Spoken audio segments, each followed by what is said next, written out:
Rio de Janeiro, o tema do massacre não para, não, né, nos nossos corações, nas nossas cabeças, na agenda nacional, né, o tema do massacre é a prioridade. Eu tentei trazer ele ontem, não pôde, ele não tinha agenda para isso, mas hoje está vindo, para minha alegria, o professor José Cláudio Souza Alves. Ele é titular da Federal Rural, lá do Rio de Janeiro, tem experiência, ele é sociólogo, tá? E a ênfase dele é Baixada Fluminense e mais violência urbana e rural, criminalização da pobreza, criminalidade, crime organizado pelo Estado e pelo capital, já deu para ver qual é a pegada do professor José Cláudio. Tá? Grupos de extermínio, tráfico de drogas e milícias. Achei muito relevante a vinda dele aqui, porque nós vamos ter uma abordagem de um especialista que conhece o do tema com pouca gente, mas com uma abordagem de esquerda. Não é progressista, não é liberal, uma abordagem de esquerda, alegria grande, apesar do momento tão terrível, né, a chegada do professor José Cláudio aqui entre nós. Tudo bem, José Cláudio? Que bom que você pôde vir hoje. Bom dia, consegui finalmente. Que bom, fiquei feliz. Bom estar aqui com você também, com os seus espectadores e ouvintes. Vocês estão vendo ali, embaixo do nome do professor José Cláudio, UFRRJ.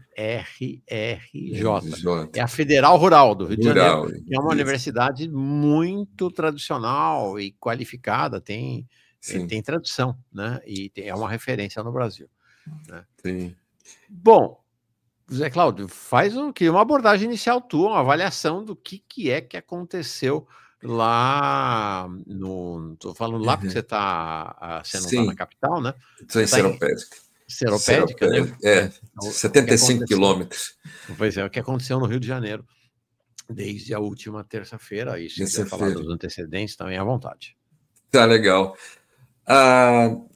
Isso é um acúmulo, são tantas, assim, é multifatorial, porque são várias dimensões que se cruzaram ontem, nisso que a gente... Ontem não, né? Anteontem, na terça. Isso que a gente acabou descobrindo, é uma coisa assim... E vai se desdobrando, então, não é uma coisa estática. Então, você está vendo o desdobramento de um universo todo que está rodando já há algum tempo. Eu estudo grupos de extermínio há 32 anos e milícias também, está tudo nesse bolo. Eu vejo que desde a década de 60, desde o golpe militar, empresarial militar de 64, essa estrutura de grupos armados, estatais e não estatais, começa a ganhar uma movimentação muito mais acentuada. A ditadura inicia os grupos de extermínio aqui já em 67, 68, eles começam a crescer muito, na Baixada principalmente. Aqui é um campo de treino, né? Aqui é um laboratório grande dessa galera. Quer dizer, o Rio de Janeiro é o laboratório do Brasil e a Baixada é o laboratório do Rio de Janeiro.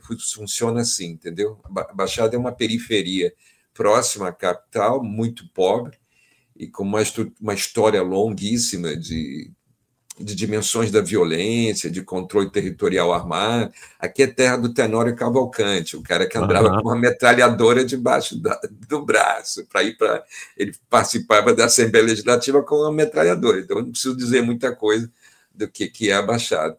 E esse projeto ele ganha um novo ator, que é a diferença no final dos anos 70, o surgimento do Comando Vermelho, no Caldeirão do Diabo, na Ilha Grande, um projeto de uma dimensão criminal, não mais agora estatal, que não é uma dimensão de execução sumária para ganhar dinheiro de empresários e comerciantes, é uma dimensão inicialmente colada com roubo de bancos, transformada, então, em crime contra a segurança nacional, e uma galera torturada ali na Ilha Grande, que vai se organizar e vai criar essa facção em 79, por aí, ela se constitui.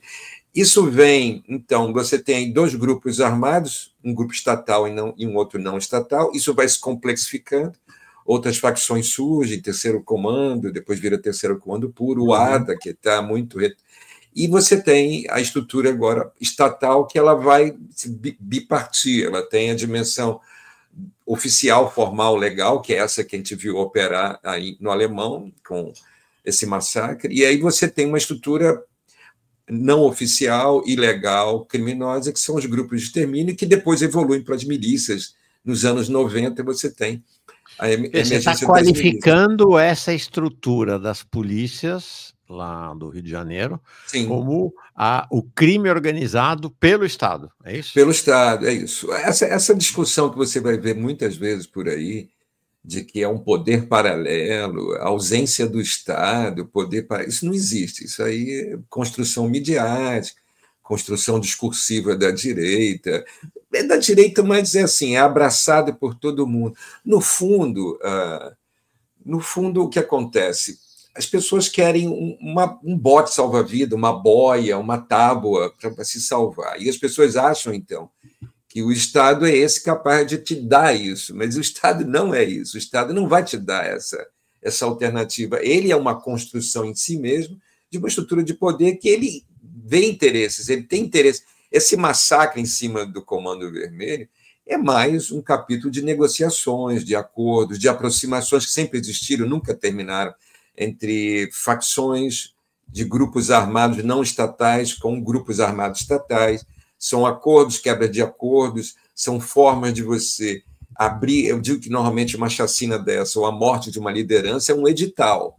Você abre aquele território, porque as condições estão dadas, elas não foram modificadas. As condições que vão levar ao surgimento de grupos armados, sua existência, sua continuidade, ela só é possível se o Estado está presente. As forças de segurança vão estar ali, vão garantir, vão saber quem é que vai continuar no território, quem vai ocupar aquele território novamente, ou vai passar para outro grupo, ou qual é o valor do arrego, ou tráfico de armas, carga, tráfico de drogas, todos os ilegalismos que você tem com o controle territorial armado. Tudo isso é regulado pelo Estado. O Estado não está fora disso. Os agentes públicos de segurança são essa face visível do Estado. Aí, ontem eu estava falando com um cara da CBN, tadinho, ele falou, mas o senhor está dizendo, então, que o governo do Estado, Pois é, para você dimensionar até onde chega essa estrutura, você tem que olhar para ela como um todo.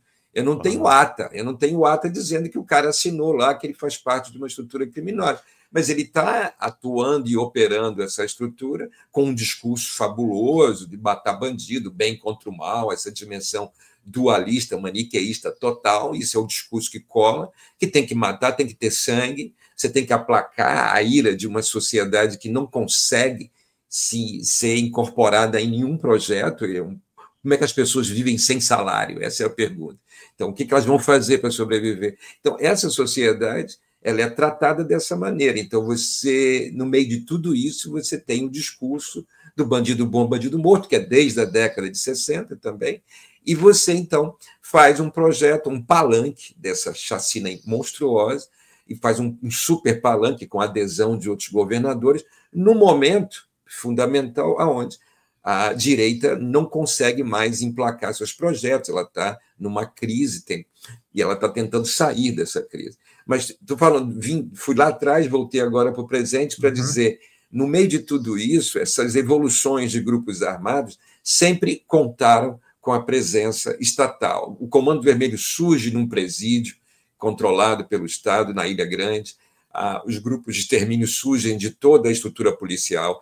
Quem monta os grupos de extermínio no Brasil inteiro, nos anos 60, é a própria estrutura militarizada que reprime, que quer controlar as ruas, que quer impedir que a esquerda reaja, a esquerda armada.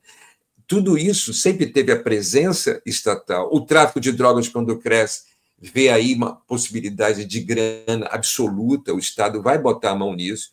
Então, o tráfico de drogas e milícia é controle territorial, controle de grana, de negócios e controle, principalmente, é chave nisso, controle eleitoral, político-eleitoral. Grupos armados estabelecem essas três grandes formas de controle no território, que para qualquer grupo político é interessante botar a mão nisso. Então, esses grupos... Quais são as três grandes formas, professor Zé Cláudio? Controle territorial armado. Esse controle territorial armado, ele te permite você controlar movimentações, negócios, deslocamento, cobrar taxas sobre tudo que se movimenta naquele território. Esse é o controle territorial armado.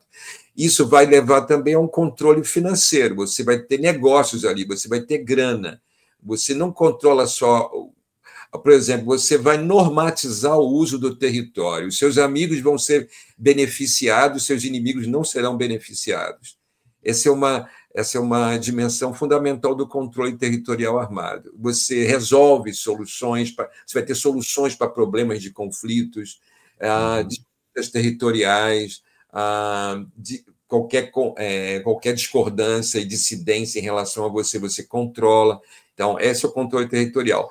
Controle financeiro, grana, você vai controlar pelos negócios, vai cobrar taxas, você vai ter os seus próprios negócios colocados ali, você vai movimentar, e a droga é um dos grandes negócios. A droga, armas, roubo de carga, os grandes ilegalismos se constituem grana pesada no meio de tudo isso.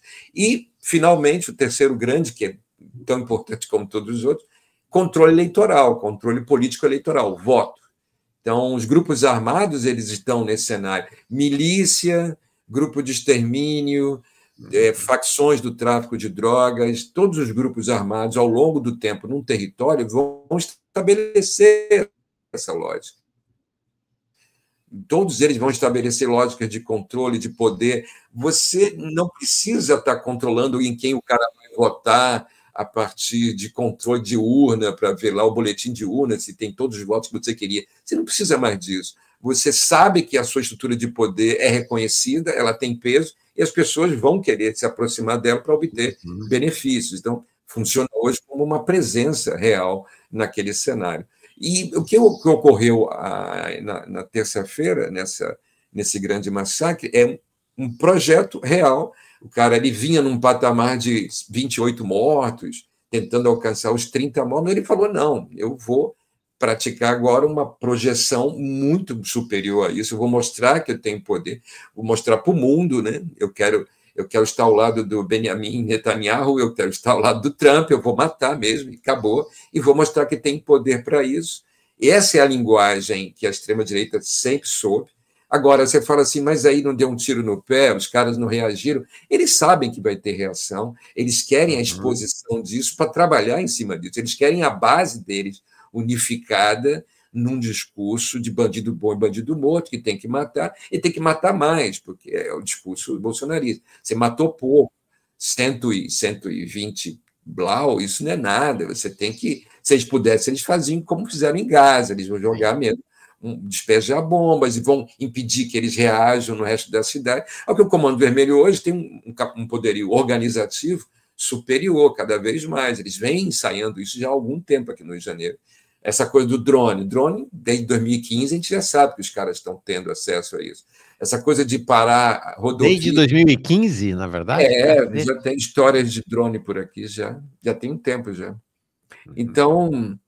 a gente já sabe que tem a possibilidade, o acesso, pode ser que naquela época não tinha drone com granada, era um uso de drone para monitorar, mas só você ver a evolução do drone no mundo, você já sabe, né? Você sabe, pô, agora você não monitora mais, agora você joga a bomba e acabou, os caras já estão dentro de um outro patamar de controle, de organização. Então, é previsível. E quem é que trafica drones? Quem é que trafica armas? É a própria estrutura estatal. Você vai ver exército, você vai ver a própria estrutura policial, você vai ver esquemas de tráfico de armas que passam pelas estruturas estatais. A droga também chega através do arrego, do suborno, passa por toda... Onde que a droga entra no Rio de Janeiro? A principal fonte é a Dutra. E Dutra é o quê? Barreiras de fiscalização que são compradas. E os caminhões vão chegar aqui com toda a droga, sem problema algum. É o maior eixo de entrada de droga. Não há fiscalização. Tudo é irrigado pelo dinheiro da grana. Quanto mais você reprime, mais alto fica o valor do mercado de drogas. Ele fica cada vez mais potente. Ele vai superar as expectativas anteriores. Faz parte da nova negociação. Qual é o preço agora que vocês vão me dar para operar essa droga ali naquela comunidade? E vendendo como vocês vendem. Você vai ter um novo patamar de negociação. E esse dinheiro é que vai estabelecer a chegada dessa droga, o uso dela. Enfim, É um universo muito mais complexo de interações, só que é um palanque, é um super palanque. Eles vão subir em cima disso, vão matar um monte de gente, vão ser aplaudidos. Você tem a bolha da extrema-direita bolsonarista, que vai se apropriar disso muito bem. Hoje eu escutei na CBN um coronel, não guardei o nome, o cara atuou na ocupação do Alemão. Ele vai tratar a mim, você e todos os demais que fazem esse debate, que falam em massacre, em chacina, ele me trata como um intelectual orgânico do Comando Vermelho, que está... você vai olhar, o cara diz que tem que neutralizar, a linguagem é muito interessante, tem que neutralizar, ele disse Cláudio Castro, né? Usou a expressão neutralizar, né? Isso, neutralizar. Em vez de morte, neutralização, né? Isso, agora é um discurso tão bonito, suave. Ele fala, por exemplo, esse cara, não, ele diz que toda a favela ali está controlada com negócios do próprio Comando Vermelho, do irmão do fulano, que é uma loucura. Você olha para cá, não é isso. A favela tem outros negócios, não é todo mundo. Eles cobram taxas. Sim, eles estão aprendendo com a milícia, eles estão cobrando taxas, sim, mas não é tudo assim. Tem diferenciações. Ele fala, só se a gente neutralizar essa gente toda é que a gente vai libertar essa comunidade. Como assim? Você já matou cento e pouco. Quanto você espera matar numa comunidade dessa?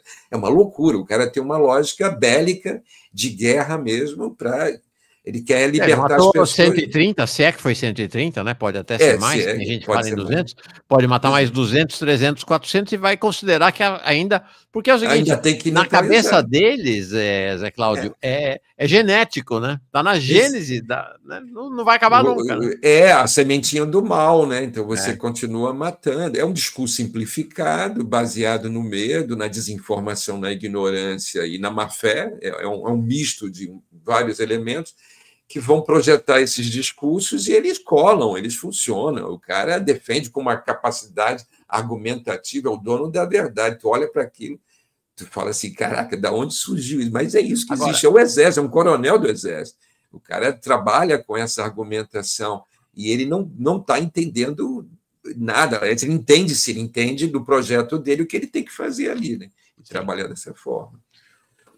Zé Cláudio, há uma ideia também de que essa ação lá corresponde também ao que você falou, né? A troca de cotoveladas entre as diferentes estruturas do crime organizado, mais ou menos próximas do Estado, né? Não é, nenhuma delas é contra o Estado, né? São um pouco mais ou um pouco menos, e depende do período, e que isso teria a ver, essa aqui é com o crescimento do Comando Vermelho. Né? O Comando Vermelho vem crescendo em controle do espaço territorial ali, conforme você falou, é uma das dimensões.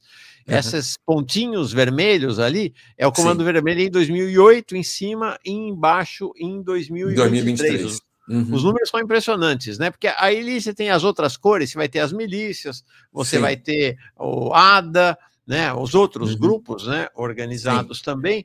O Comando Vermelho, de todos os grupos, foi o único que entre 2022 e 2023 conquistou território, 8,4%. As milícias perderam 19,3% do seu espaço territorial entre 2022 e 2023. Qual é a sua fonte? Qual é a sua fonte? Qual é a sua fonte? Acho que é o Fogo Cruzado. Geni, Fogo Cruzado. Fogo Cruzado, exatamente. Isso. Então, eu quero falar algumas coisas sobre isso. Por favor, quero te ouvir. Tem uma certa... Sim, primeiro eu vou fazer um comentário metodológico, que é mais complexo. Né? Normalmente eu não tenho feito porque ele é mais complexo, mas vamos lá. A base desse estudo, se você analisar metodologicamente falando, eles foram para o Disque Denúncia. Você vai ver aí que eles foram para o banco de dados do Disque Denúncia. Eu tive acesso a algum desses materiais, eles me enviaram e tudo mais. Em algumas comunidades que eu localizei, que eu conheço, porque circulo, tem informantes e tudo mais, gente que são amigos, pessoas que eu conheço. Algumas comunidades que eram dadas, por exemplo, que eram do Comando Vermelho, pelo Disque Denúncia, eu sabia que não era, que era milícia. E aí eu estranhei, eu falei, mas o que aconteceu aqui? E aí caiu para mim a ficha, que é uma ficha metodológica. Eu não estou dizendo que todo o trabalho deles tem esse problema, mas é algo que você tem que estabelecer um filtro, uma crítica. Quando o Disque Denúncia funciona, ele funciona a partir de uma denúncia feita para essa instituição, para o Disque Denúncia. Então, se uma comunidade está na mão da milícia e ela está sofrendo um ataque por parte do Comando Vermelho, que quer retomar aquela área, os moradores daquela área vão ligar para o Disque Denúncia e falar Comando Vermelho. E aí, aquela área que já está sob o controle da milícia vai aparecer no Disque Denúncia como denúncias de Comando Vermelho. E isso acaba sendo registrado como área do Comando Vermelho. Então, esse filtro é muito difícil de você fazer, porque os registros do Disque Denúncia não vão estabelecer o histórico tão longo assim. Esse pessoal fez, eles foram percorrendo os vários anos de Disque Denúncia e acompanhando o histórico das evoluções que estão aparecendo ali. Mas muitas vezes essas evoluções elas são proxies, elas são marcadas por essa clivagem. Então tem que olhar isso. Isso é o primeiro comentário, dizendo que é preciso olhar muitas vezes para essa base, tentando entender o que está acontecendo ali de fato e checar. Checar é muito difícil, você tem que conhecer, você tem que falar com as pessoas, você tem que saber de fato onde está, então tem esse problema. Mas, assim, eu acho que eles têm um retrato muito próximo, tirando algumas dimensões próximo desse universo. Segundo ponto, isso que você mostrou ali é o PP e hoje. O que é o efeito que uma política de segurança como as UPPs produziram nesse território como um todo. O Estado faz um projeto de ocupação territorial e controle territorial de áreas, escolheu o Comando Vermelho para isso. Eles escolhem exatamente as áreas onde o Comando Vermelho estava, todas, basicamente, e não conheço quase nenhuma outra, e aí eles vão entrar e vão estabelecer UPPs e vão controlar aquele território de forma armada. Isso é o poder bélico do Estado. Só que aí o Comando Vermelho fala, pô, a gente está perdendo. Isso vai produzir dois grandes efeitos no Comando Vermelho. O primeiro grande efeito, ele vai espraiar. Então, ele vai para fora, ele vai para a Baixada Fluminense, aqui onde eu estou, eles começam a vir para cá, acompanham todo esse histórico de vinda, de reorganização, a gente chama de faccionalização do tráfico.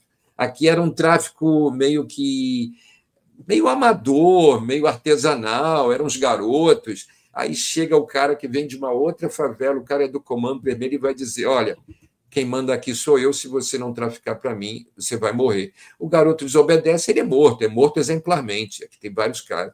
Os garotos foram mortos exemplarmente na rua para todo mundo ver. Então, é a faccionalização. O terceiro comando também vem, bem menos, mas é o Comando Vermelho que está vindo. Vai para a região dos Lagos, para Cabo Frio, vai para Angra dos Reis. Então, começa a espraiar. O complexo da Reta, em São Gonçalo, você vai ver aí, muito vermelho. Vira uma nova base, uma base quase que paralela ao complexo do Alemão, do outro lado da Bahia. Eles vão estabelecer essa nova expansão e eles estão expandindo. Só que aí as milícias continuam. A milícia tem no Comando Vermelho que eu chamo de crime indicador. O que significa isso? Aonde tem Comando Vermelho, milícia pode expandir, tem base para expandir. Por quê? É o discurso de que nós viemos aqui para impedir o vagabundo, o bandido, vamos impedir o tráfico. E aí eles entram, vão cobrar taxa de comerciante, de quem está lá, vai controlar aquele território para dizer que está protegendo. Então, aonde tem Comando Vermelho, você tem vinda de milícia a seguir.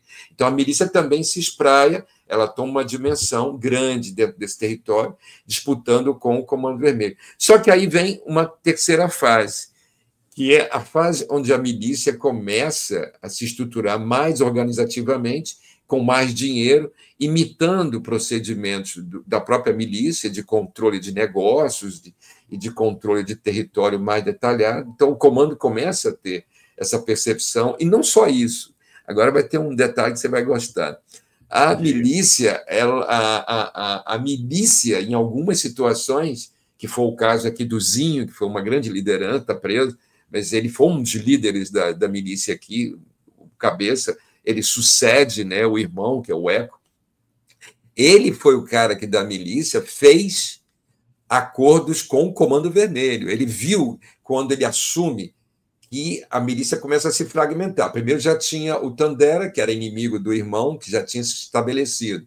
E, necessariamente, quando ele assume, o Tandera vira inimigo dele também. Esse cara depois some, deixa a continuidade dele com outros grupos armados aqui. E aí começa a ter várias fragmentações dentro dessa milícia, e os grupos dentro dessa milícia começam a atacar o Zinho, que é esse herdeiro, né, da família Braga, né, a Silva Braga. E aí o que acontece? Ele chega em um momento que ele se vê tão encurralado que ele fala: eu vou fazer aliança com o Comando Vermelho.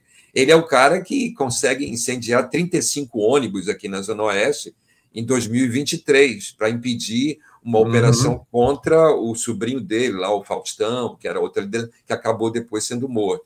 Mas ele é o cara que tem já uma articulação, essa tática de obstruir vias com ônibus, no caso lá foram ônibus incendiados, ele já desenvolveu isso junto com o Comando Vermelho. Então, há uma aliança ali com o Comando Vermelho, algo impensável, isso ocorre na Zona Oeste, mas não só isso, o que a gente sabe é algo mais complexo ainda. O Comando Vermelho, ele observa como que a milícia está organizada e os conflitos internos entre milicianos são aproveitados pelo Comando Vermelho e aí ele começa a expandir em cima da fragilidade da milícia. Por quê? O comando já tem um histórico mais centralizado, um histórico antigo de organização. É um outro grupo social também. A milícia é muito mais facilmente... Você tem projeções de hierarquização dentro da estrutura do Estado, com suporte dos agentes públicos de segurança. Tráfico não, é eles por eles. Eles têm que sobreviver nesse universo com muito mais disposição, se ele tiver uma disposição bélica também, de confronto. Então, a milícia, ela se alia, mas não é só a milícia que se alia ao Comando Vermelho, é aí que vem o pulo da parada. A própria estrutura estatal de segurança começa a ver na milícia um acordo mais seguro, estável e duradouro do que com a polícia, com a milícia. Você vai dizer assim, porra, mas como assim? Se a milícia vem de dentro do Estado, dos agentes públicos de segurança, por que um policial, um agente público de segurança, vai ter mais interesse em fazer acordos com o Comando Vermelho? É simples. Como a milícia ela é montada a partir da estrutura de segurança pública, ela tem muitas fragmentações e variações. Você pode iniciar um acordo, mas esse acordo cai, já tem um outro interesse que surge naquele acordo, Entendi. As coisas começam a ficar mais instáveis e frágeis, e o Comando Vermelho não. O Comando Vermelho não tem como fazer acordos alterados, modificados e evoluções de acordo. É uma estrutura hierárquico centralizada. Centralizada. Então dá para fazer um acordo e confiar que a coisa vai ser cumprida. Vai seguir. Até porque eles são os inimigos. Então eles sabem, pô, se eu quebrar um acordo aqui, os caras vão vir em cima de mim, como vieram lá no Alemão, e vão me matar. Então eu não vou me expor. Então o comando ele faz acordos certos, ele tem grana. O comando, na sua expansão, ele vai adquirir mais dinheiro suficiente para pagar. Enquanto a milícia ela está se fragmentando em grupos menores, não hierarquizados, não organizados, ele vai ter menos poder de barganha junto com essa estrutura de segurança pública.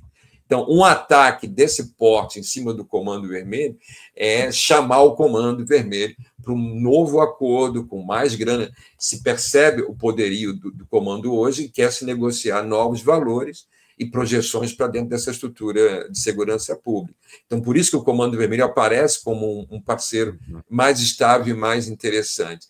Isso você vai ouvindo, você vai discutindo, conheço pessoas também da própria área de segurança que atuaram e atuam, então eles vão me trazer muitas informações que vão bater com isso, e é esse o universo. Então, quando você vê uma operação desse tamanho, desse vulto, com volume de mortos, de sofrimento, essa tragédia absoluta que foi feita naquela comunidade, a coisa que explica isso é poder político-eleitoral, quem são os caras que querem entrar ali, poderio econômico que está ali sendo disputado, e toda a estrutura de grana que vai agora circular em direção à estrutura estatal armada, que já depende disso, vive disso, fez disso uma forma de ganho dentro das relações dos grupos armados. Então, é algo muito mais complexo do que você escutar o coronel que vai dizer que tem que neutralizar as pessoas, que vai limpar, que vai liberar áreas. Não libera a área. Ou você muda o substrato social daquela realidade. Ou você muda a estrutura de segurança pública para um outro patamar, você vai ter que gastar muito mais em políticas públicas e sociais para ajudar essas pessoas a terem alternativa. Ou você disputa no mundo da sobrevivência com políticas reais, ou você não consegue libertar aquilo de uma estrutura econômica como essa que a gente está analisando. Agora, Cláudio, pelo que você está trazendo uma dimensão que a mídia liberal, a mídia de extrema-direita, a mídia progressista, ninguém fala, inclusive, que é entender o crime organizado como um complexo do que eles chamam lá de facções, mais as milícias, mais a estrutura própria do crime organizado no interior do Estado, efetivamente. Sim. Tá? Aí eu queria te perguntar duas coisas em relação a isso para entender melhor esse universo. O Comando Vermelho, nisso que se chama de facções, ele hoje é o hegemônico? Você, de fato, ouve falar muito pouco hoje, né? Tinha o Comando Vermelho Verdadeiro, tinha Amigos dos Amigos, e esses outros agrupamentos, eles perderam força ou não? Então, hoje o Comando Vermelho é o que mais cresce, o que mais avançou. Ele é uma resposta à política de segurança das UPPs, a resposta mais eficiente. Eles foram capazes de se reestruturar e avançar. Eles avançam em termos bélicos, eles vão ter acesso a armamento, estratégia, ele tem conhecimento do território. O terceiro comando puro é uma segunda força que muitas vezes vai ser aliada às milícias. É muito comum uma aliança contra o Comando Vermelho. Normalmente é isso. Tem alguns pontos no Rio de Janeiro onde a milícia não faz aliança com a polícia. Um deles é aqui próximo, que é no quilômetro 32, em Nova Iguaçu. Ali tem um histórico, desde 2007, de conflitos entre grupos do terceiro comando e milícia. Várias disputas. É um histórico antigo. Você pode achar mais um ou outro caso, mas é muito raro. A norma mesmo, a regra é milícia, o que eles chamam de 5.1, não, 5.3. 5 é milícia, é o número da milícia, e 3 é o terceiro comando. Então, a aliança 5.3 é essa aliança milícia terceiro comando. Ele é muito comum. O ADA basicamente desapareceu, ele vem de sucessivos debates, ele chama de o muro está baixo, os caras pulam para outra facção, a outra facção oferece mais, eles estão agora muito limitados. Eles estão aqui em Realengo, tem um espaço deles ali, que é antigo, a Vela do Vintém, é o Celcinho da Vila Vintém, é uma figura histórica. Tem aqui em Japeri, se ouve falar deles. No Rio de Janeiro, agora, nem saberia te dizer, na capital mesmo, onde eles estão, além desse lugar que eu te falei. E a milícia é o grupo que mais expandiu também. Como eles falam, ele se vale da expansão do Comando Vermelho para colar nisso. Então, esses grupos armados foram emergindo ao longo desse período, desse tempo, e se organizando, se estruturando. O que eu trago aqui, muitas vezes, é complexo, porque toda vez que você... Estão usando a expressão já há algum tempo, desde 2020, de narcomilícia. Né? Isso. Tudo que você escutar narcomilícia, narco incluído, agora o Cláudio Castro usou narcoterrorismo. Isso. Toda vez que você escuta essa expressão, você entenda isso como Estado milícia, Estado terrorismo, tá? Porque ao jogar nas costas do narco, dos traficantes, a responsabilidade por essa organização é uma grande forma de ocultar, apagar toda a presença real do Estado. É ele que está ali. É ele que pegou grana, é ele que permitiu, é ele que fez acordo, é ele que possibilitou o funcionamento, porque é ele que regula. O Estado é o grande fiador desses grupos todos. Eu morei muitos anos em Vigário-Geral e era certo. Eles vão entrar, vão matar a galera do Comando Vermelho para o terceiro comando puro entrar. Fizeram isso várias vezes, até que em 2007 eles fizeram e o terceiro comando tomou e não entregou mais. Então, são barganhas, é muita grana que rola, tem envolvimento de comandantes de alto patente. Eu mesmo fiz um debate, aí depois um cara ligado à estrutura de segurança manda mensagem, através de um amigo, manda mensagem para mim dizendo, olha, não é uma coisa só das baixas patentes, não, ele conta uma situação, por exemplo. Ele vai dizer assim, eu tinha lá minha base operacional como policial, ele era um policial, ele dizia, minha base era tal local assim, a gente ficava ali, e ele sabia direitinho aonde, o que estava em jogo ali, uma disputa entre duas facções. Aí ele fala assim, um dia deslocaram a gente, falaram, olha, por determinação do comandante fulano de tal, agora vocês vão, essa noite, patrulhar nessa área. E aí eles foram, era uma determinação. E o que ele me conta? Foi exatamente nessa noite que os caras da outra facção atravessaram e invadiram aquela e tomaram aquilo. E aí ele fala, cara, a gente, quando viu isso, a gente sabia que era um deslocamento que iria produzir algum efeito. O efeito, então ele diz para mim, não somos nós, os caras lá embaixo. A coisa está num patamar muito superior de organização, de grana, de disputa e de organização por dentro do Estado. Então, não é uma coisa simples.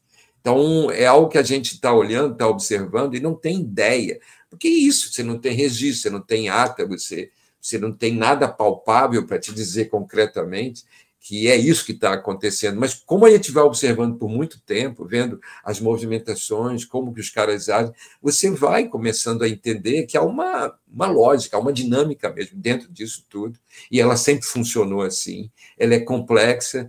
Então, esse discurso superficializado, né, de que nós estamos liberando uma comunidade porque não havia, as pessoas não conseguiam ir e vir, nós precisamos, então, liberar. Isso não existe. O que existe ali é um jogo de interesse pesado em cima de uma comunidade pobre que não se defende, não tem como se proteger. E os caras estão armados lá dentro, eles vão ter acordo, vão ter negócios, eles muitas vezes vão pagar, vão ser bucha, que a gente chama, né? Então, essa população vai acabar sendo morta mesmo nesse projeto, e o tráfico, para continuar, vai ter que estabelecer novos acordos, não tem saída. Ninguém sobrevive nesse cenário sem você fazer esses novos acordos por dentro da estrutura estatal. Então, é um universo muito mais complexo do que esse discurso tão fácil que você vai ouvir, que a direita se apropria. Sim. Queria conversar um pouco mais sobre essa questão do subir, né, vamos dizer assim, na hierarquia, né, do crime organizado, mas antes, uma questão. E nessa história toda, e o jogo do bicho? Aí você está indo para uma outra escala. Se você quer falar de crime organizado mesmo, aí você chegou. Exatamente. Você chegou no patamar da galera organizada. O jogo é muita grana, muito poder, um poder consolidado em famílias, com relações importantíssimas que eles estabeleceram desde a época da ditadura militar. Eles se constituíram assim porque a ditadura queria olheiro nas ruas, e a ditadura faz esse acordo com eles. Fala assim, olha, vocês só sobrevivem, só vão continuar se vocês nos derem notícias das ruas, quem está se movimentando, aonde vocês têm as banquinhas. Então, o jogo do bicho foi o maior X9 da história do Brasil. Olha só. É importante dizer, para quem não sabe, o jogo do bicho existe desde o século XIX. Exatamente. Né? Enraizadíssimo no Rio de Janeiro, em todo o Rio de Janeiro. Né? Assim, eu entrevistei, de saudosa memória, Tânia Maria Salles Moreira, que foi promotora pública, aliás, aqui no Rio de Janeiro, e ela que me fala, olha, um desembargador, eu acabei não anotando todos os dados desse desembargador, e já fui confirmado depois por outra pessoa que existe essa figura, e que esse desembargador é que tem toda essa história, que fala, não, os caras prenderam o capo do jogo Castor, todos os outros foram levados para uma dessas ilhas aqui, Ilha Fiscal, Ilha das Cobras, essas ilhas que pertencem à estrutura das Forças Armadas, e lá é que rola o acordo, e falam assim, vocês só vão continuar funcionando se der notícia das ruas. Você tem que dizer quem está andando na rua para eu saber. Assim foi também o grupo Ultragás, né? O grupo Ultragás, o Bolicen, Cidadão Bolicen, é um documentário que traz isso, eles viraram... Participava das sessões de tortura, né? Isso, assim foi a Folha de São Paulo, né? Saiu agora também um documentário e um livro sobre isso, como a Folha de São Paulo contribuiu com a estrutura da ditadura militar, com viaturas, com grana, com tudo, os caras apoiaram. Então, esses colaboracionistas todos montaram uma estrutura de informação, e o jogo do bicho faz parte dessa estrutura de informação da ditadura militar, com certeza. Então, esses caras cresceram, é muita grana, assim, o que o jogo do bicho movimenta é um negócio assim. Há 10 anos atrás, eu tenho uma informação de um cara dentro da estrutura, que é um cara muito próximo a mim. Esse cara me diz assim, Cara foi acusado de confronto, de matar um outro. Era policiais, segurança de um bicheiro, que entram em confronto com policiais de outro, segurança de outro bicheiro. Então, você tem ideia do que eu estou falando. E aí um desses policiais morre, esse cara é acusado, ele é investigado, mas aí eu pergunto, e agora? Ele falou, não, eles querem dinheiro, eles querem, o cara que estava investigando queria dinheiro. E eu falei, você tem, quanto que os caras querem? 20 mil reais. Eu falei, pô, mas você tem esse dinheiro? Aí ele falou, aí ele riu na minha cara, ele falou, você é um idiota. Aí ele fala para mim, isso mais ou menos, ele fala para mim uns 10 anos atrás, quanto que você acha que os caras tiram por semana, não é por mês, não, quanto que essa família, né, do Jogo do Bicho que eu trabalho, quanto que eles tiram por semana naquela época? Ele pergunta, eu fico assim, e agora? Eu falei, eu não sei. Aí ele fala assim, cara, 2,5 milhões de reais eles tiram por semana. Ou seja, há 10 anos atrás eles tiravam 10 milhões por mês. Você tem ideia o que é isso? E aí, hoje 10 esses caras... anos atrás, isso Hoje, a preço agora, de hoje seria 30, 40, 50 milhões. Por aí. É o Jogo do Bicho e caça-níqueis. Então, era uma grana que comprava o comandante do batalhão, os caras que eram segurança dele, compra todo mundo, vai comprar o pai, a mãe de cada um deles, tudo de sacanagem, mas assim, os caras têm muito dinheiro, é uma estrutura muito mais poderosa, o Jogo do Bicho, com um volume, e ela é muito próxima a essa estrutura de segurança pública. Os policiais querem ser segurança de bicheiro, porque dá muito dinheiro. Aí a milícia também se aproxima, porque a partir da segurança, da estrutura dos agentes públicos de segurança que estão sendo segurança de bicheiro, os milicianos se aproximaram do Jogo do Bicho. Aí você vê a trajetória do Adriano Magalhães da Nóbrega, você vê a trajetória desse que está preso, né, do Rony Lessa, você vai ver um monte de trajetórias que vêm da segurança de bicheiro e querem se autonomizar, eles querem... O Adriano se dizia bicheiro, cara, ligado ao carnaval, os caras vão ter estruturas de serem padrinhos de escola, isso é uma loucura, mas, enfim, deu certo, esse foi o projeto, o Jogo do Bicho deu certo e se mantém até hoje. E eles têm muito poder, continuam com o poder, são intocáveis. Tem uns presos, mas mesmo na cadeia eles continuam mandando na estrutura deles, com muita grana. Então, esse sim é a grande estrutura do crime organizado no Rio de Janeiro, que ninguém toca. A mídia glamoriza, faz inclusive documentário, fica glamorizando, não, tá.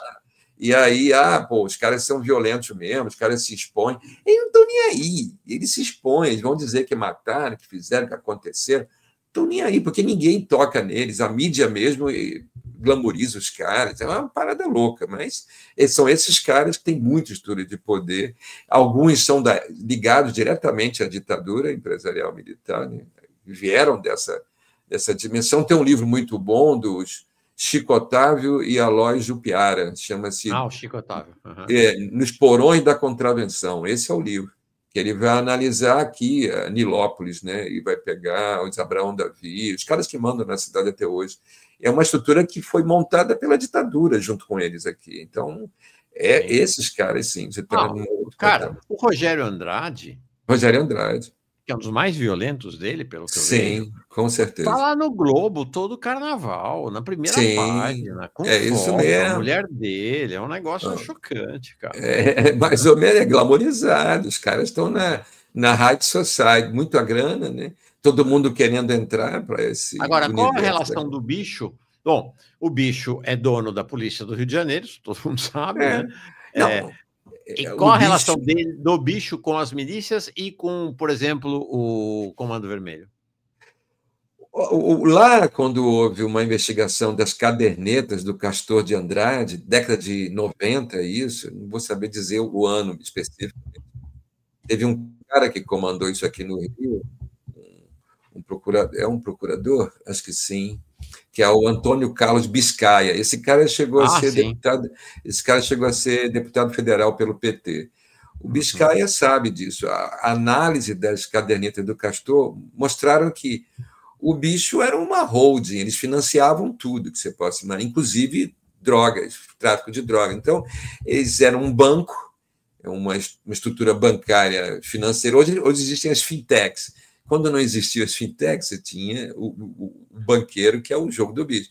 E eles financiavam, então, partidas de cocaína, tudo que você possa imaginar, eles estão ali financiando, tráfico de armas. É uma grande operadora disso tudo, em termos financeiros. Sempre foram isso. Então o CV vai lá e compra armas, eventualmente, desse esquema do pessoal do bicho, é isso? Usa o dinheiro do bicho para comprar e paga de volta. Entendeu? Vai Paga pegar juros. vai pagar, com certeza. Virou banqueiro. É um banqueiro. Bicheiro. O bicheiro sempre foi um banqueiro interno, mas aí fala, pô, se eu financio para dentro da minha estrutura, por que eu tenho tanto dinheiro? Por que eu não vou financiar? Se o cara está pegando, 10 anos atrás, 10 milhões por mês, o que eu não posso financiar? Eu vou financiar outras estruturas também, que vão me dar um retorno muito maior. Você está agora no mercado de valores muito superiores, onde o jogo é muito mais pesado e os caras têm capital para bancar isso. Então, eles são os que estão bancando essa estrutura, né? Então, eles vão para o tráfico de arma, tráfico de drogas, ilegalismos que você possa montar a partir daí, ocupação territorial, por exemplo, você tem uma urbanização miliciana financiada por onde? Por onde que os caras estão sendo acusados da morte da Marielle, lá, os Brasão, a investigação chega a isso, chega que eles iriam montar uma ocupação de terra numa área que eles queriam, que era interessante, e a Marielle estava atrapalhando.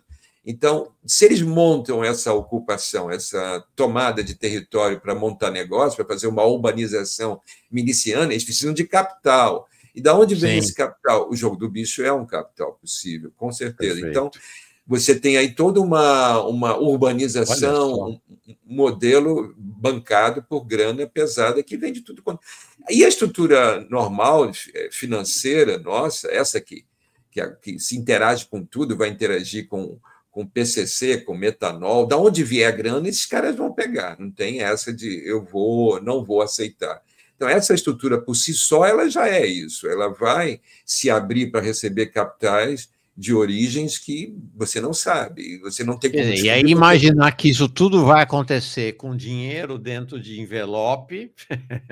Não, tá no colchão. Eles estão achando que está no travesseiro e no colchão do cara lá do comando meio. É louco. Que vai levar mala de dinheiro para lá e para cá. Não, isso é... O pessoal viajou na batatinha. Vão matar lá os caras lá no alemão achando que estão interferindo nisso, isso não existe. Os caras estão num outro patamar de organização, de grana. A milícia evolui. E se a milícia evolui, o Comando Vermelho está evoluindo junto já há algum tempo. Todos os outros grupos armados também evoluem, e evoluem junto com os grupos políticos que estão baseados também nessas áreas. Então, é algo de uma complexidade muito grande. Você está movimentando grana, voto, estrutura de poder, controle territorial. Então, são estruturas de poder muito mais sofisticadas e elaboradas. Aí você fala, não, eu vou acabar com os bandidos, eu vou entrar lá e matar tudo. Isso é uma piada, isso é uma sacanagem. Você está me escarnecendo da minha cara, né, na sua frente, tá me chamando do verdadeiro idiota. Não existe isso. Não há, isso aí é uma piada, isso é uma piada e é uma crueldade, né, tamanha, porque os caras estão matando um monte de gente. Ali caiu uma bomba, eu que conheço isso. Ali essas mortes vão gerar agora um monte de doenças. Aquelas pessoas, as famílias que foram atingidas por essas mortes, vão desenvolver daqui para frente. Isso já acompanha há muito tempo. Vai vir diabetes, hipertensão arterial, problemas AVCs, problemas de dimensões emocionais e psíquicas. As pessoas não vão conseguir dormir. É tudo isso que vai vir ali. As pessoas não vão dormir, elas vão começar a se dopar medicamentosamente, falando que vai trazer um conjunto de outras consequências. Se você quer estudar isso, é só você ir para a rede de saúde ao redor dessa comunidade para você ver a explosão. É uma explosão. Essas pessoas vão começar a tentar e não conseguem. Eu conheço muita gente que acabou, muita, assim, força de expressão, mas pessoas eu conheço que morreram sentados num banco de um hospital tentando ter ajuda. Morreram lá, porque já ficaram doentes por muito tempo, porque não conseguiram apoio suficiente dessa estrutura pública, e aí está a pessoa esperando lá, e a pessoa morreu lá sentada. Eu tenho um relato desse. Então, é loucura, você não tem ideia o que é que foi feito ali. As pessoas não têm sequer... eles vão dizer que eu estou defendendo vagabundo, bandido. Se vagabundo e bandido tem que morrer, meu irmão, faz um paredão com a estrutura de segurança pública do Rio de Janeiro inteira e mata todo mundo. Você quer ser de fato, coerente com o seu discurso de extrema-direita? Fuzila a estrutura de segurança pública do Rio, porque todos eles, mas uma grande parte, está comprometida, porra, e ninguém vai falar isso. Então é um discurso maniqueísta, boçal, ignorante, que diz que tem que matar quem está na ponta, o pé de chumbo lá, que tem que ser morto lá, o cara que não tem como sair daquele lugar. E não percebe que é uma estrutura monstruosa. O carbono oculto não mostrou isso, o carbono oculto não mostrou que quem está lá nas fintechs, quem está lá na Faria Lima é que está ganhando mesmo com essa parada. E por que você não faz isso em relação ao tráfico de drogas? A Polícia Federal não tem competência para fazer isso? Tem know-how. Eu vi os caras me mostraram para mim que eles têm competência de fazer acompanhamento longitudinal ao longo do tempo, de evolução patrimonial, de deslocamento de valores em território das famílias. Os caras conseguem. Agora, porra, não me interessa, eu quero palanque, porra. Eu quero palanque para mostrar que tem gente morta por mim, porque esse é o meu discurso. Então é loucura. E aí o pessoal compra esse discurso, né? E compra esse. Então, nós estamos numa situação, loucura total, das bolhas aí, que você não consegue dialogar, os caras vão me chamar, como esse coronel chama, ele me classifica como intelectual orgânico do Comando Vermelho, porque eu chamei de massacre, de chacina, desse patamar que eu tenho que debater, né? Estou ferrado, né? Mas é isso, esse é o preço. Agora, deixa eu te perguntar uma coisa. Primeiro, antes de falar, eu queria falar então olhar lá para cima, né? Mas queria primeiro olhar para baixo, né? Sim. Eu abri o programa hoje com essas cenas dramáticas, né? As fotos, você até um vídeo, aquele vídeo. Acho que esse massacre ele está marcado para a história com essa imagem, né? Feita por drone dessa fila, né? Dos corpos ali na Penha. Né, recolhidos pelos próprios moradores, muito impressionante. Né? Eu sou de Vigário Geral. Vigário Geral entrou para o mundo com aqueles sarcófagos de metal, aqueles gavetões de metal jogados na pista, mas eram 21, né? Isso foi em 93, eu estava lá quando tudo isso aconteceu, eu morava lá. Isso foram 21 mortos em 93. Agora você chega, né, em 2025 com 120 e poucas pessoas, aí nessa fileira não sei quantos tem, mas somados com aparentemente 60, né? 60, isso. Não, não existe, isso é loucura, né? Agora, eu queria te fazer uma pergunta sobre a questão de gênero, porque me chamou a atenção nas fotos que você tem uma diferença clara de gênero. Você tem os homens, são os corpos estendidos no chão, né? E as mulheres são aquelas dobradas sobre os corpos, chorando em desespero, né? Aí você está falando, inclusive, que me parece esse processo do adoecimento muito das mulheres também, né? E aí toda a estrutura familiar ao redor, né? Toda a estrutura familiar. A gente chama isso de... Você pode ter vários nomes para isso, tem amigos que estudam isso, uma amiga principalmente estuda isso. Você tem o luto ultrajado, né? É o luto ultrajado, que é isso que você está vendo aí. Você tem a maternidade ultrajada, porque você não é só a morte, é a forma como essa morte se perpetuou em cima daquela pessoa, daquela vida negra, daquele corpo negro ou corpo pobre, favelado, periférico. É uma dimensão de ultraje, porque ele é exposto como se ele fosse meramente um cara que tem que ser morto mesmo daquela forma, o tal do vagabundo, o tal do que tem que ser destruído pelo Estado. E aquela pessoa que está ali, ela então é duplamente uma morte. Essas pessoas que estão ali, essas mulheres, elas estão sendo mortas juntamente com essas pessoas, com esses que foram mortos. É uma dimensão. Jeito, né? Namorado, companheiro, marido. Companheiro, e são as mulheres. Irmão. Filho, irmão, primo, tudo. São vizinhos muito próximos. E é de assim, o impacto na vida dele. Eu trabalho com algumas dessas mães. E assim, eu as acompanho. Normalmente eu vou me emocionar. Se eu chorar aqui, não tem problema. Não. Normalmente, elas são, para a gente que está nessa luta toda, eu digo que elas são um farol, elas são pessoas que vão iluminar a minha vida. Eu olho para elas, não sei. Herói nesse país não é um cara com um fuzil armado até os dentes, com um monte de arma, entrar no território, matar um monte. Isso não tem heroísmo nenhum. Isso é um covarde, um cara que vai cercar os caras e vai matar na mata sem. Isso não tem heroísmo. Herói, heroína, é uma mulher dessa que não tem nada. Eu já vi essas pessoas, elas estão todas doentes, arrebentadas, sem apoio de nada. E essa mulher se ergue todo dia para buscar ajudar as outras mães que também têm os seus filhos mortos, para tentar dizer que isso não é segurança pública alguma, que isso é uma brutalidade, uma crueldade, não houve alternativa para essas pessoas. Aí vão dizer agora, o cara está dizendo que o vagabundo merece ter apoio.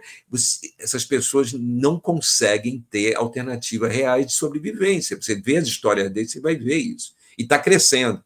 Isso, lamento dizer isso para todo mundo, e todo mundo sabe disso, mas está crescendo. É resultante das políticas neoliberais de Temer, Bolsonaro e Lula agora, né? Claro, é exatamente isso. Essas políticas continuam, vão produzir cada vez mais essa tragédia, elas vão se ampliar. Por isso que o bolsonarismo, a extrema-direita, cresce. E como não há solução, nenhum governo que se diz de esquerda é capaz de dar uma solução real para isso, de incorporar essas massas de fato, da população ao mercado de trabalho, à economia, não são incorporados. Como é que você vive sem salário? Você vai fazer ilegalismos, você vai pegar bolsas de programas sociais, você vai invadir territórios para construir uma casinha para alugar ou para você ter a sua casa, você vai para microcrédito de empresa privada, de financeira que vai te ajudar, você vai dar pequenos golpes na praça.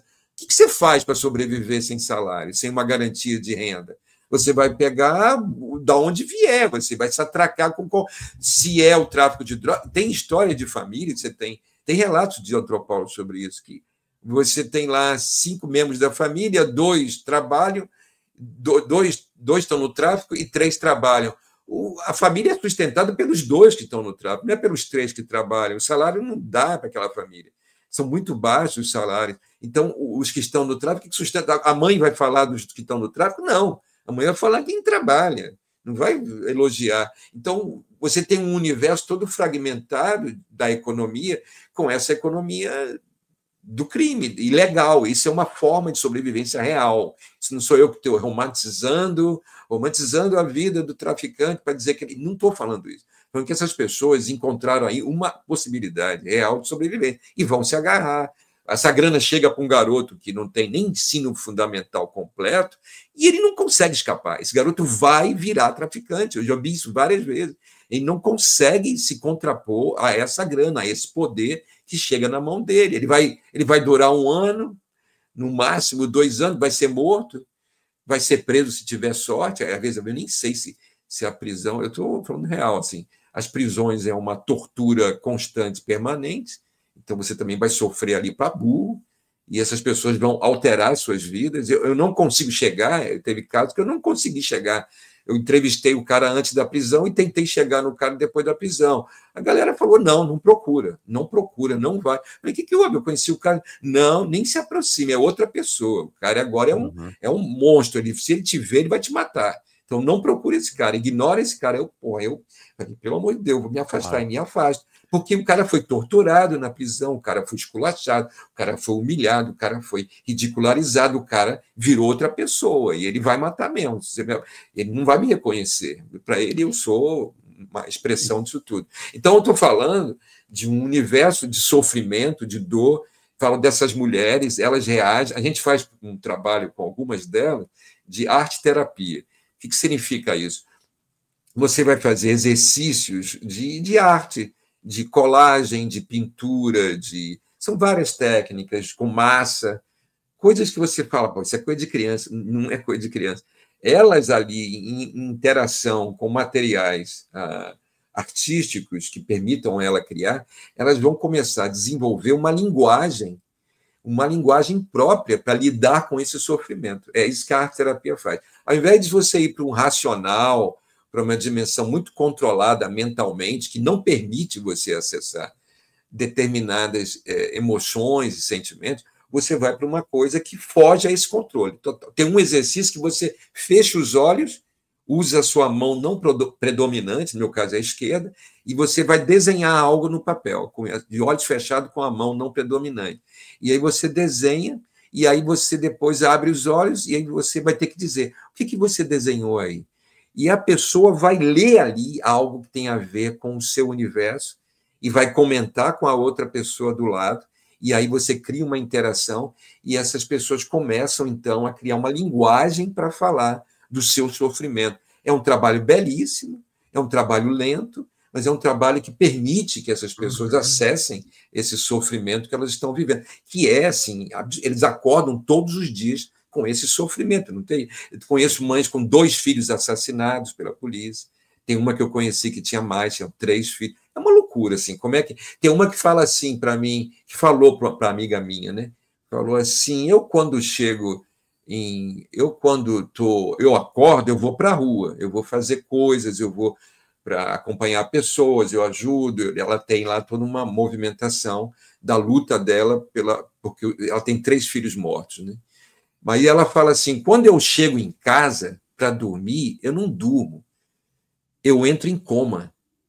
Porra, nem é que a pessoa. É isso, ela simplesmente entra em coma, ela não vai lidar com a casa dela e com todas as memórias que ela tem da vida dos filhos que foram mortos. Ela entra em coma, é a expressão dela, e aí ela acorda no dia seguinte e sai da casa. Então, é uma pessoa que vai ter que lidar com isso, é uma loucura, cara. Você fala, pô, que pessoas são essas, que vidas são essas? E eu as conheço, uma força para nós.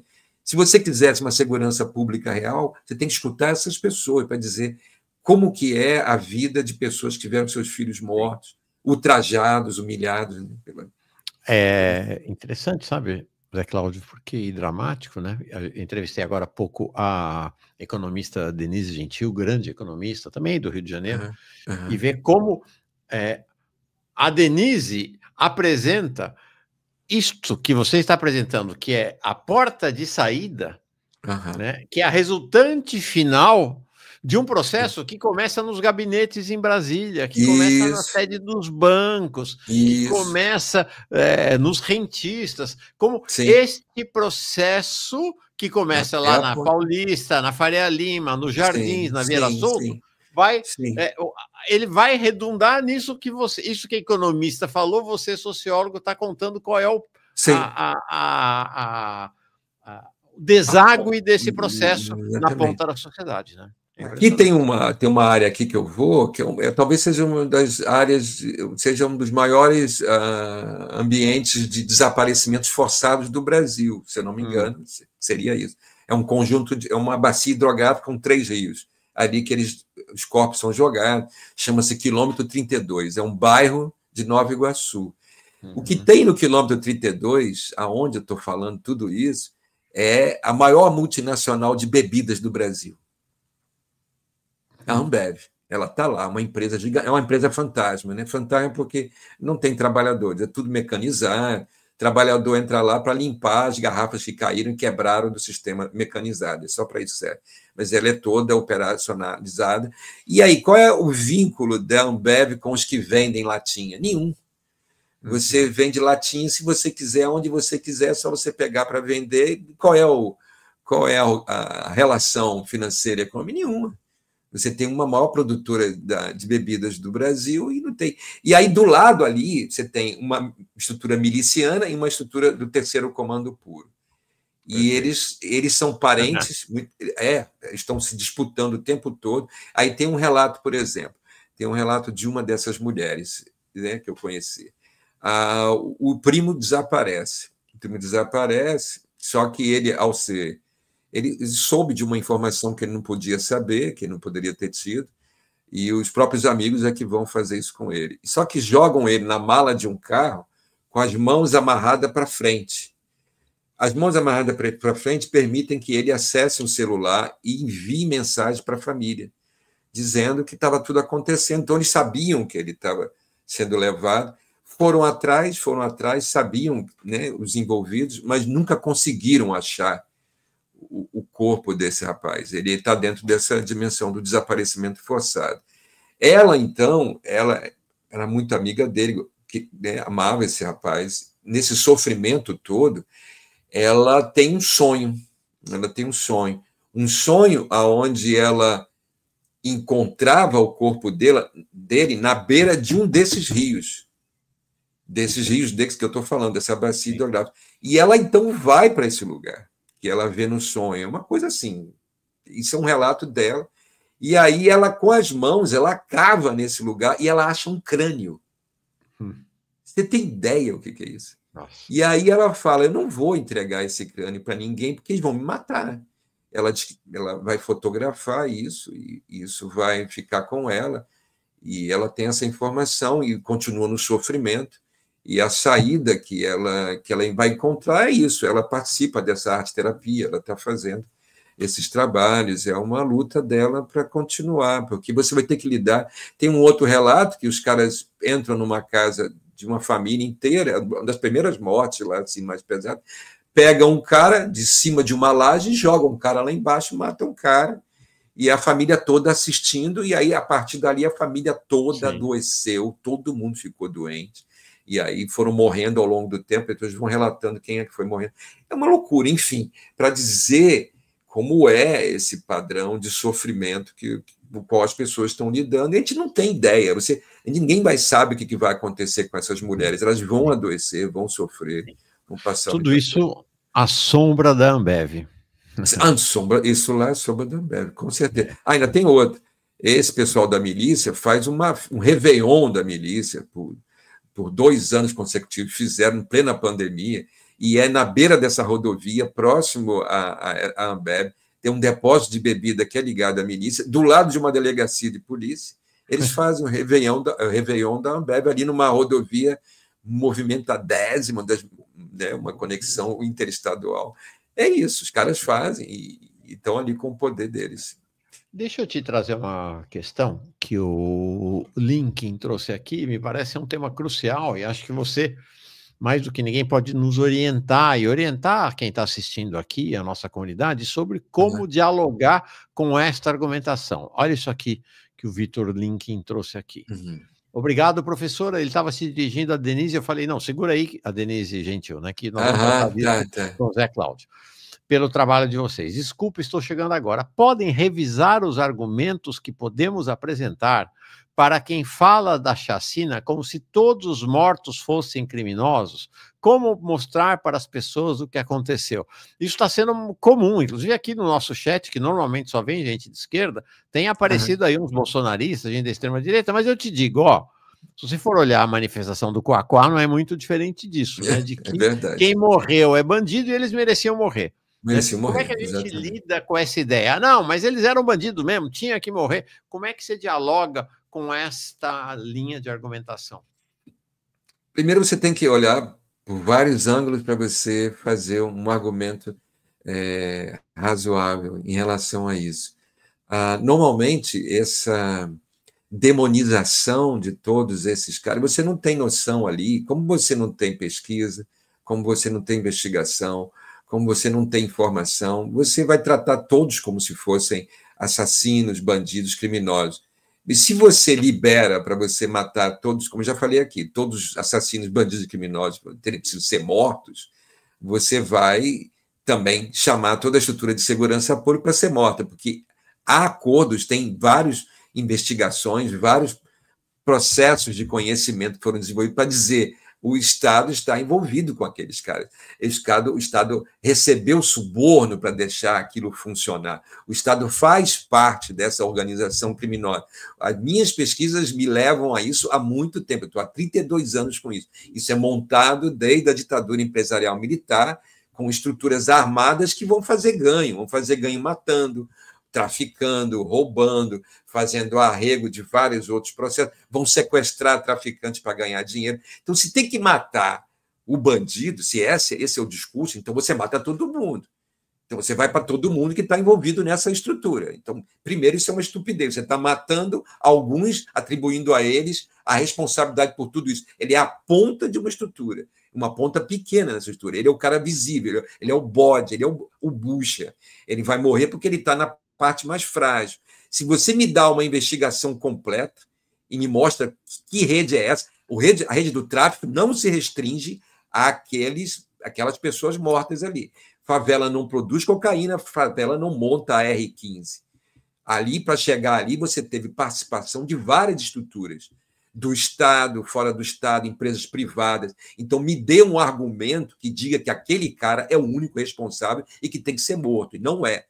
Então, primeiro, você desmonta esse discurso. Segundo, que humanidade existe se nós somos uma sociedade, se nós só existimos como seres humanos, porque construímos uma dimensão social.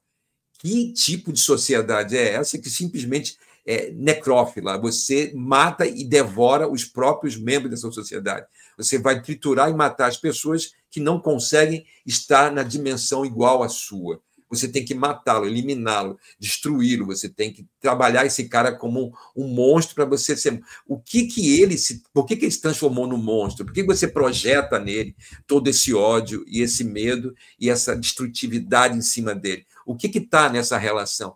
E não existe compaixão nas pessoas, as pessoas não têm mais capacidade de olhar para o outro na sua diferença e no sofrimento dele. Quem é que entende a linguagem de um traficante? Quem é que entende a linguagem de um cara do Hamas? Você transforma ele em terrorista, em criminoso, em monstro, e você tem que destruí-lo. Não. Se você for olhar o Hamas, tem ali o sofrimento de uma ocupação israelense permanente, massacrando aquele povo. Se você olha para um cara do Comando Vermelho, você vai ver o sofrimento, o ódio e o rancor e a raiva e a mágoa que vem da brutalidade daquela população, que aquela população sofre diariamente. Eles têm que viver ali, sair para trabalhar, voltar e continuar vivendo em condições das piores possíveis, sem dignidade, sem possibilidade de melhorar de vida. E aí você quer que essas pessoas tenham comportamento de classe média, burguês, o pequeno burguês, sei lá, da classe média, que tenha virtudes para dizer que é mérito meu, porque eu era pobre, trabalhei. Mérito não é algo que é algo individual que você tem, porque você teve condições de desenvolver aquilo. Houve gente que ajudou você, houve aportes de conhecimento, de dinheiro, de ajuda que você recebeu, de indicações, de tudo, de relações sociais, para possibilitar que você tivesse mérito. Mérito não é política pública. Quando não existe política pública, os mais frágeis vão ser detonados, eles não conseguem chegar nesse patamar que as pessoas estão falando. Então, você tem que ter, minimamente, nesse momento, condições de compaixão, de entender quem são aquelas pessoas, de olhá-las e de perceber que matar aquelas pessoas vai retroalimentar uma guerra, um ódio muito maior que vai piorar cada vez mais. Isso vai trazer mais sofrimento ainda para todos nós. Não é... não estou fazendo aqui discursinho idiota de esquerdopata. Eu estou fazendo a percepção de uma sociedade que está se autodestruindo num discurso radicalizado. Se você olha o mundo inteiro que avançou e que saiu o mundo que conseguiu avançar além da violência, se você olhar há 20, 30 anos atrás, Inglaterra, Estados Unidos e Holanda, como é que os caras conseguiram sair de um patamar de violência que estava preocupando eles? Eles fizeram políticas integradas, eles não foram para... A estrutura policial foi a última acionada. Eles iniciaram o trabalho deles assim: precisamos dar novas perspectivas para essa população que está no meio dessa violência. Como é que você dá novas perspectivas? Com o desenvolvimento de conhecimentos sociais, culturais, que mudem a sua visão do mundo. Então, eles abriram as escolas no final de semana, abriram as escolas à noite. E aí, o que aconteceu? Quando eles fazem isso, esses jovens começam a ter um outro acesso de informações diferente do que eles tinham antes. Mas esses jovens não conseguiam chegar na escola, apesar da escola abrir, ter funcionado. Então, eles criaram um programa de passe livre, de mobilidade urbana para os jovens chegar. Então, acoplaram a transporte.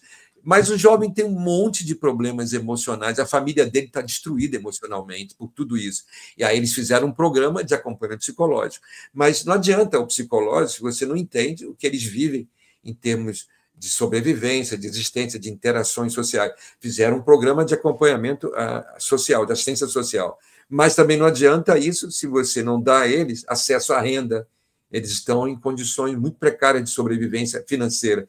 E eles criam programas de primeiro emprego e de renda. Mas não adianta dar cultura e conhecimento, transporte, psicológico, assistência social e da renda se você vive numa área toda degradada, toda destruída, que não tem equipamentos adequados, nem público, que nem abre o equipamento que está em guerra.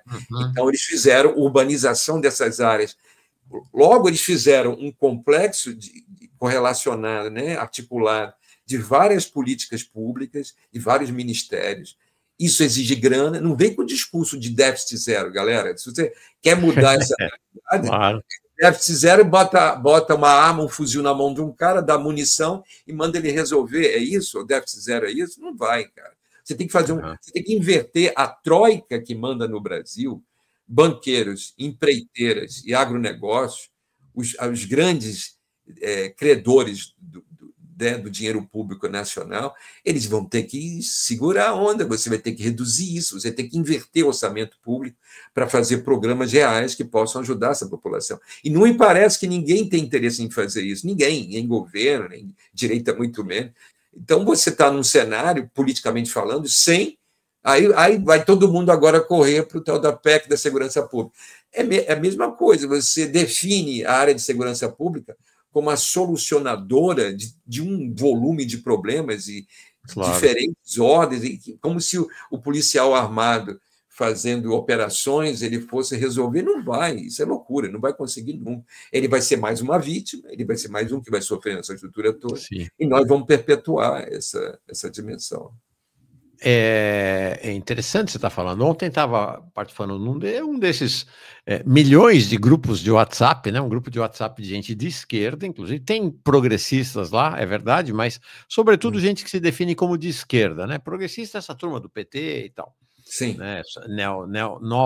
Neoliberal progressista. Sim. E achei muito interessante, porque havia lá uma defesa, até escrevi hoje de madrugada para eles. Eu não participei ontem do debate, dizendo assim, não, o problema é que o PT, o governo Lula, não tem uma política de segurança, precisa botar essa coisa de que tem que fazer uma política de segurança, porque, olha, e tem gente violenta mesmo lá, e eu me espantado com aquilo, falando, mas isso é gente de esquerda falando, José Cláudio, é gente de esquerda, né? E fica evidente que eu escrevi hoje, foi assim, ó, seguinte, a política de segurança tem este nome, política. Ela é uma política. Portanto, se ela é uma política, ela se articula e está subordinada a outras políticas. Não existe uma política de segurança isolada.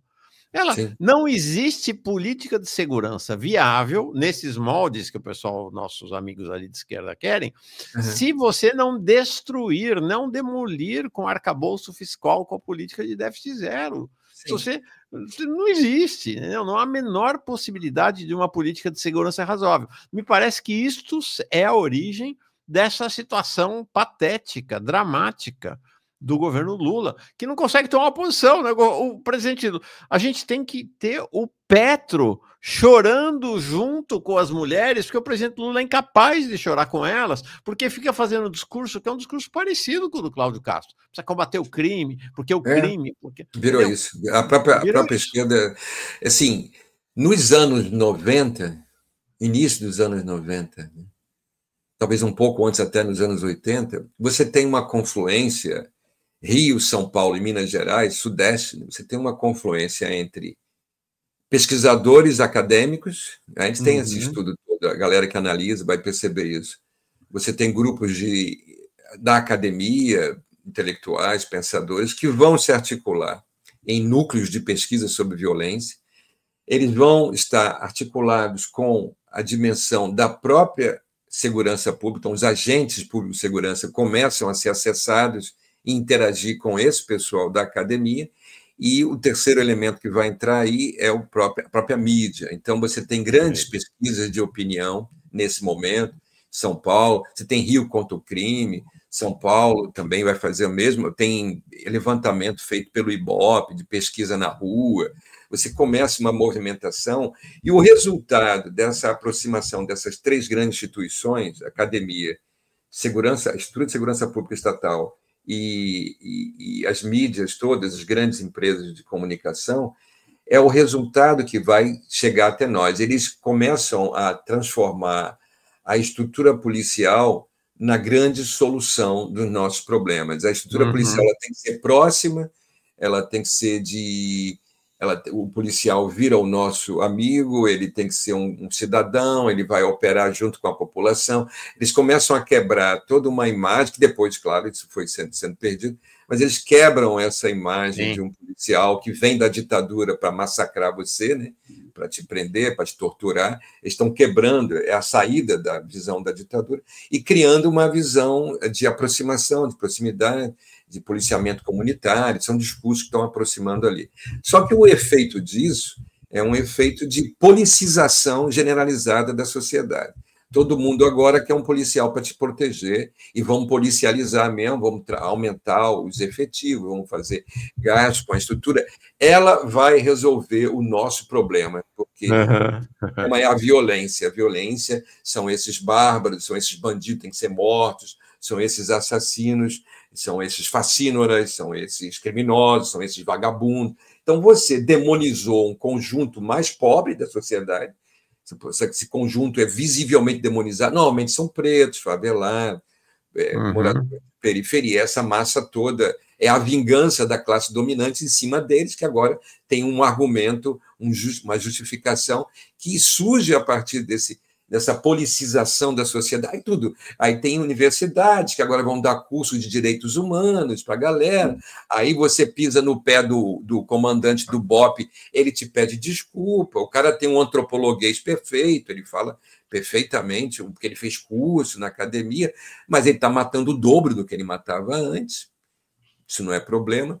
E é isso que virou a nossa capacidade da sindita esquerda de discutir. É a sindita esquerda que mais encarcerou na história do país, porque criou uma política prisional cada vez mais acentuada e mais forte, prisões federais, os caras estão ampliando essa dimensão do encarceramento, uma justiça que é assim mesmo, que é vingativa, que vai fazer descargas em cima dessa população mais pobre, e aí é isso, você está numa sinuca, você não tem como sair disso. Você está prisioneiro de uma estrutura muito mais ampla, e aí o cara lá é o cara que vai ser morto. E a esquerda faz esse discurso. Quando a esquerda fala que o governo não tem política, é porque a esquerda queria ver essa política que a direita emplacou, que a direita faz funcionar, que é a direita do confronto, da resposta armada, do policiamento. Eles não enxergam que essa dimensão da violência é o suprassumo, é uma condensação de todos os problemas sociais do país, que começa, como essa economista falou, o negócio começa lá na mesa do ministro tal, que não vai investir, que não vai ter política pública, que não vai ter apoio. O negócio é melhor você pagar uma bala no fuzil, na munição do cara, e um R15 na mão dele, e manda o cara se virar. Ele vai morrer, vai matar, ele depois vai ficar doente psiquicamente, porque esses caras todos estão adoecendo, vão virar alcoólatras, cheiradores de cocaína, não sei o que eles vão fazer para conseguir conviver com a desgraça com a qual ele está lidando. Isso vai marcar essas pessoas, e é isso. Temos uma diferença de denominação, né? O que você hoje chamando aí de esquerda ou de esquerda, nós qualificamos como progressistas, né? Não é mais propriamente de esquerda. Essa coisa do PT, governo Lula, capitalismo de face humana, essa conversa diferente realmente da esquerda, um Glauber, Jones Manuel e outros que estamos defendendo. Continuamos no mesmo lugar onde sempre estivemos, defendendo a revolução, né? E entendendo que é isso, é um processo. Se não fizer a mudança da estrutura da sociedade, da política econômica, da economia política, não vai mudar, pode fazer o que quiser.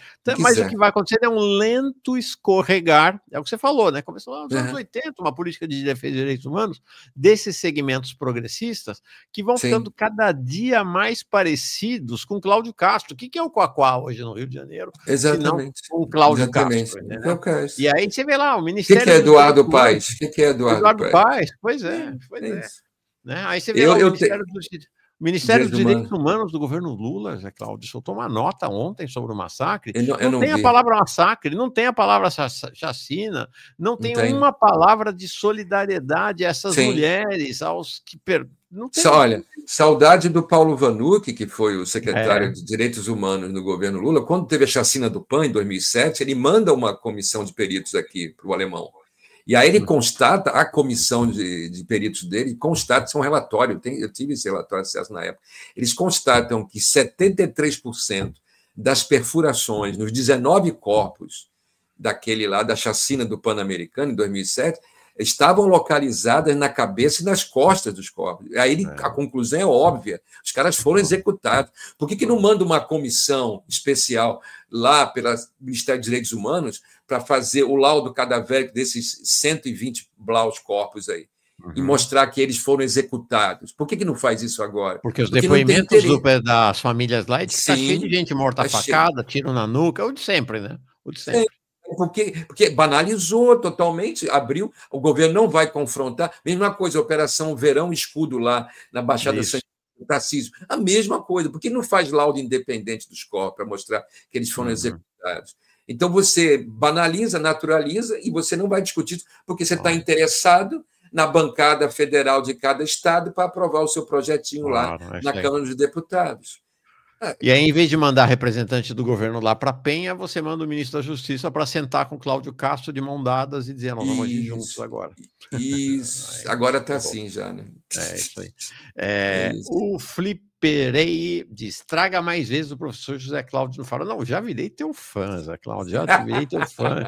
Adorei, realmente. Obrigado. Não, olha, quem me indicou você, não te conhecia, foi o camarada William Cruz. Aí, o William falou, leva o Zé Cláudio, que o cara é demais. Quero agradecer demais o William ter me aberto este novo encontro na vida. O William foi aluno meu.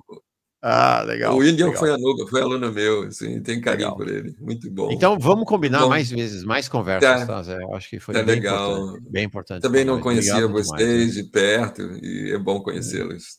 Obrigado. Falou. Um abração. Mauro, até a próxima vez. Um abraço a todos vocês aí. Tá? Tchau.